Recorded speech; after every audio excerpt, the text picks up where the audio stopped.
Neetu Big Boss season 10ರ ಸ್ಪರ್ಧಿ. ಈಕೆಯ ಬದುಕೆ ಒಂದು ರೀತಿ ರೋಚಕ. ಈಕೆಯ ಹೋರಾಟದ ಬದುಕು ಎಲ್ಲರಿಗೂ ಅನುಕರಣೀಯ. ಅಂಥದ್ದೇನಾಯ್ತು ನೀತು ಬದುಕಿನಲ್ಲಿ? ಹಾಗಾದರೆ ನೀತು ಯಾರು? ನೀತು ವನಜಾಕ್ಷಿ ಆಗುವ ಮೊದಲು ಏನಾಗಿದ್ದರು? ಈ ವಿಡಿಯೋದಲ್ಲಿ ತಿಳ್ಕೊಳ್ಳೋಣ. ನೀತು ಫೆಬ್ರವರಿ 26, 1993ರಂದು ಕರ್ನಾಟಕದ ಗದಗದಲ್ಲಿ ಮಂಜುನಾಥ್ ಆಗಿ ಜನಿಸಿದರು. ತಮ್ಮ ಶಾಲಾ ಶಿಕ್ಷಣವನ್ನು ಕರ್ನಾಟಕದ ಗದಗ ಬೆಟಗೇರಿಯ ಮಾದರಿ ಪ್ರೌಢಶಾಲೆಯಲ್ಲಿ ಮಾಡಿದರು. ನಂತರ ಅವರು ಬೆಂಗಳೂರಿನ ಕಾಲೇಜಿನಲ್ಲಿ BBA ಮತ್ತು ಬೆಂಗಳೂರಿನ KEN ಸ್ಕೂಲ್ ಆಫ್ ಆರ್ಟ್ನಲ್ಲಿ ಆನಿಮೇಷನ್ ಡಿಪ್ಲೊಮಾವನ್ನು ಪಡೆದಿದ್ದಾರೆ. ನೀತು ಬಾಲ್ಯದಲ್ಲಿ ಎಲ್ಲ ಹುಡುಗರಂತೆ ಚಟುವಟಿಕೆಯಿಂದ ಇದ್ದರು. ಕಡು ಬಡತನದಲ್ಲೇ ಬೆಳೆದ ನೀತು 7ನೇ ಕ್ಲಾಸ್ಗೆ ಬಂದಾಗ ಆಕೆಯಲ್ಲಿ ಬದಲಾವಣೆ ಕಂಡುಬಂದಿತು. ಅದನ್ನು ಮರೆಮಾಚಿ ಹಲವು ವರ್ಷಗಳವರೆಗೆ ನೀತು ಕಾಯ್ದುಕೊಂಡರು. ನಂತರ ಧೈರ್ಯ ಮಾಡಿ ತಮ್ಮ ಸಹೋದರಿಯ ಬಳಿ ಅವರ ಬದಲಾವಣೆಯನ್ನ ಹೇಳಿದರು. ತಮ್ಮ ಅಮ್ಮನಿಗೆ ಈ ವಿಷಯ ತಿಳಿಯಲು ಹಿಂಜರಿಯುತ್ತಿದ್ದ ನೀತು ತಮ್ಮ ಪ್ರತಿಭೆಯ ಮೂಲಕ ಸಾಬೀತುಪಡಿಸಿದ ನಂತರ ತಮ್ಮ ತಾಯಿಗೆ ತಿಳಿಸಿದರು. ಅದು ಒಂದು ಚಿತ್ರದ ಮೂಲಕ. ನಾನು ಅವನಲ್ಲ ಅವಳು ಎಂಬ ಚಿತ್ರವನ್ನು ತೋರಿಸಿ ತಮ್ಮ ತಾಯಿಗೆ ತಮ್ಮ ಪರಿಸ್ಥಿತಿಯನ್ನು ವಿವರಿಸಿದರು. ನೀತು ಅವರು 2007ರಲ್ಲಿ ಬೆಂಗಳೂರಿಗೆ ಬಂದಾಗ ಅನೇಕ ಜನರು, ವಿಶೇಷವಾಗಿ ಟ್ರಾನ್ಸ್ಜೆಂಡರ್ಗಳು ಭಿಕ್ಷೆ ಬೇಡುವುದನ್ನು ನೋಡಿರ್ತಾರೆ. ಹಾಗಾಗಿ ಅವರು ನನ್ನ ಕುಟುಂಬಕ್ಕೆ ನನ್ನ ಕರ್ತವ್ಯವನ್ನು ಮಾಡಿ ನನ್ನ ಶಿಕ್ಷಣವನ್ನು ಪೂರ್ಣಗೊಳಿಸಿದ ನಂತರ ನನ್ನ ಪ್ರತಿಭೆಯನ್ನು ತೋರಿಸಿದರೆ ಅವರು ಖಂಡಿತವಾಗಿಯೂ ಒಪ್ಪಿಕೊಳ್ಳುತ್ತಾರೆ ಎಂದುಕೊಳ್ಳುತ್ತಾರೆ. ತಮ್ಮ ಅಧ್ಯಯನವನ್ನು ಪೂರ್ಣಗೊಳಿಸಿದ ನಂತರ ಅವರು ಯಶಸ್ವಿ ಟ್ಯಾಟೂ ಕಲಾವಿದರಾಗುತ್ತಾರೆ.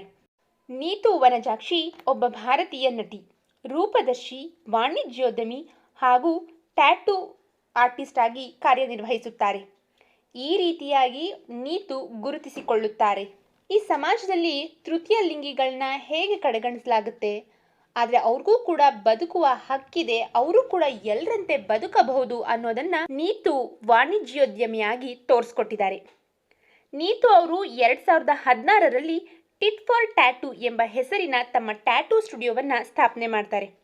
ನಂತರ ಅವರು ಬ್ಯೂಟಿ ಪಾರ್ಲರ್ ಕೂಡ ತೆರೆಯುತ್ತಾರೆ. ಬೆಂಗಳೂರಿನ ಬಸವನಗುಡಿಯಲ್ಲಿ ಘಮಘಮ ಹೆಸರಿನ ಹೋಟೆಲ್ ಒಂದನ್ನು ಕೂಡ ಅವರು ಹೊಂದಿದ್ದಾರೆ. ನೀತು ವನಜಾಕ್ಷಿ ಅವರು ಟ್ರಾನ್ಸ್ ವುಮೆನ್ ಆಗಿ ಬದಲಾದ ನಂತರ ಮಾಡೆಲ್ ಆಗಿ ಕೂಡ ಕೆಲಸ ಮಾಡಿದ್ದಾರೆ. ಅವರು ವಿವಿಧ ಫ್ಯಾಷನ್ ಶೋಗಳು ಮತ್ತು ಸೌಂದರ್ಯ ಸ್ಪರ್ಧೆಗಳಲ್ಲಿ ಭಾಗವಹಿಸಿದ್ದಾರೆ.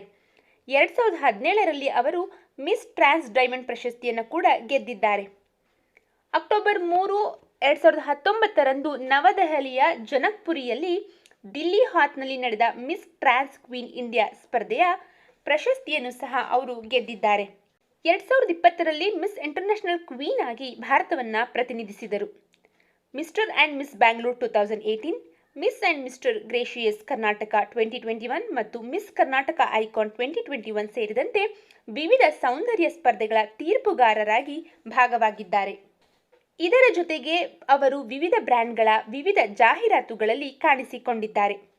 2020ರಲ್ಲಿ ಅವರು ಕನ್ನಡ ಕಿರುಚಿತ್ರ ನಿಗೂಢ ಮೌನ ಹಾಗೂ 2022 ಮತ್ತು 23ರಲ್ಲಿ ಕನ್ನಡ ವೆಬ್ ಸರಣಿ ಝಾನ್ಸಿ ಸೀಸನ್ 1 ಮತ್ತು 2ರಲ್ಲಿ ಅಮೀಷಾ ಪಾತ್ರವನ್ನು ಮಾಡಿದ್ದಾರೆ. ಈ ಸರಣಿಯನ್ನು ಡಿಸ್ನಿ ಪ್ಲಸ್ ಹಾಟ್ಸ್ಟಾರ್ನಲ್ಲಿ ಪ್ರಥಮ ಬಾರಿಗೆ ಪ್ರದರ್ಶನ ಮಾಡಲಾಗಿದೆ.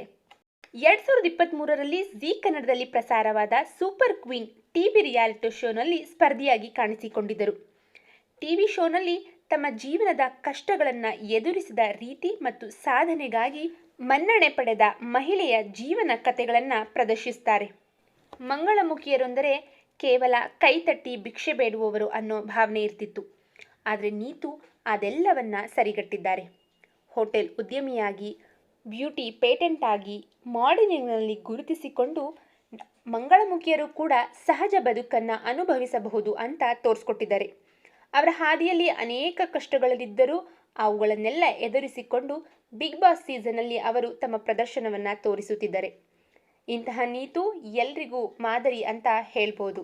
ಹುಟ್ಟುವ ಪ್ರತಿಯೊಬ್ಬ ಮಕ್ಕಳು ಒಂದು ವಿಶೇಷತೆಯಿಂದ ಕೂಡಿರುತ್ತವೆ. ಪ್ರಕೃತಿಯಿಂದಲೇ ಈ ಥರ ಮಕ್ಕಳು ಹುಟ್ಟೋದಲ್ವಾ? ಅದಕ್ಕೆ ಯಾಕೆ ಗಿಲ್ಟು, ಅದನ್ನು ತೋರಿಸ್ಕೊಳ್ಳೋದಕ್ಕೆ ಯಾಕೆ ಅಂಜಿಕೆ ಅಂತ ನೀತು ಕೇಳ್ತಾರೆ. ಆ ಧೈರ್ಯದಿಂದನೇ ನೀತು ಇಂದು ಮುಂದೆ ಇದ್ದಾರೆ. ಅವರಿಗೆ ಇನ್ನಷ್ಟು ಯಶಸ್ಸು ಸಿಗಲಿ, ಉತ್ತುಂಗದ ಸಾಧನೆಯ ಹಾದಿಯನ್ನು ಅವರು ತಲುಪಲಿ ಅಂತ ನಾವೆಲ್ಲರೂ ಹಾರೈಸೋಣ. ಈ ವಿಡಿಯೋ ನಿಮಗೆ ಇಷ್ಟವಾಗಿದ್ದರೆ ಲೈಕ್ ಮಾಡಿ, ಶೇರ್ ಮಾಡಿ, ಸಬ್ಸ್ಕ್ರೈಬ್ ಮಾಡ್ಕೊಳ್ಳಿ. ಸದಾ ಖುಷಿಯಿಂದಿರಿ. Thank you.